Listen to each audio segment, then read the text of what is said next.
এইবারের দীঘা ট্রিপে আমরা আনলিমিটেড ফান করেছি। পুরো দীঘা ট্রিপে 3 দিন আমরা কি করলাম, কোথায় কোথায় গেলাম, সবটাই থাকছে আজকের পুরো ভিডিওতে। তো আজকে আমাদের দীঘা ট্রিপের ফার্স্ট ডে, আর ফার্স্ট ডে তো একদম সকাল সকাল চলে গেছিলাম মোহনাতে। দীঘার মধ্যে মোহনার লোকেশনটা আমার খুবই প্রিয়। জাস্ট এই যে মাছের দোকানগুলো, এখান থেকে এত বাজে গন্ধ আসে, সেটাকে যদি অ্যাভয়েড করা যায়, আমার মনে হয় না দীঘার মধ্যে মোহনার মতো লোকেশন অন্য কোথাও আছে। ট্রাস্ট মি, এই জায়গাটা এত সুন্দর সুন্দর ফটো আসে, আমি অনেকবার গেছি আর আমার প্রচুর পিকচার্স আছে। আর এই ট্রিপে আমরা 3 জন প্রচুর মজা করেছি। এটা আমাদের 3 জনের ফার্স্ট ট্রিপ ছিল একসাথে, বাট এর পরেও আমরা আরেকবার দীঘা গেছিলাম। আসলে ফার্স্ট বার এত মজা করে ফেলেছি, তো সেকেন্ড বার আর মিস করতে চাইনি, আবার সুযোগ পেয়ে চলে গেছিলাম দীঘাতে। এটা আমাদের সেকেন্ড ডে ছিল, আর আজকে ফুল প্ল্যানিং ছিল আমরা অনেকগুলো বিচ একসাথে এক্সপ্লোর করব। তার আগে একটু মার্কেটটা ঘুরে এসেছি, আর সেইবার না মার্কেটে এই ব্যাগগুলো প্রচুর উঠেছিল, সবাই তো কিনেছিল আর আমিও কিনেছিলাম। আমি বেজ কালারের ব্যাগটা কিনেছি, এতটা প্রিটি, বাট ওই যে কেনাই রয়ে গেছে আর পরে সেভাবে ইউজ করা হয়নি।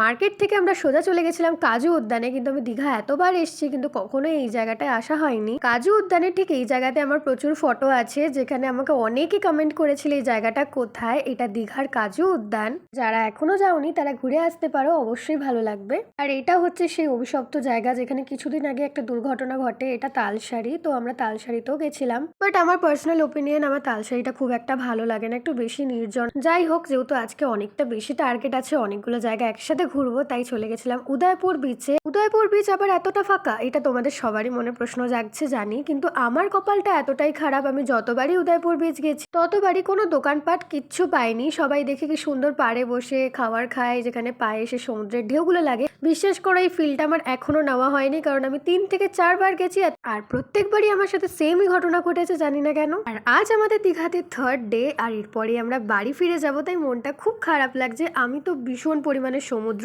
প্রেমী, তাই সমুদ্র ছেড়ে বাড়ি আসতে মন একদমই চায় না।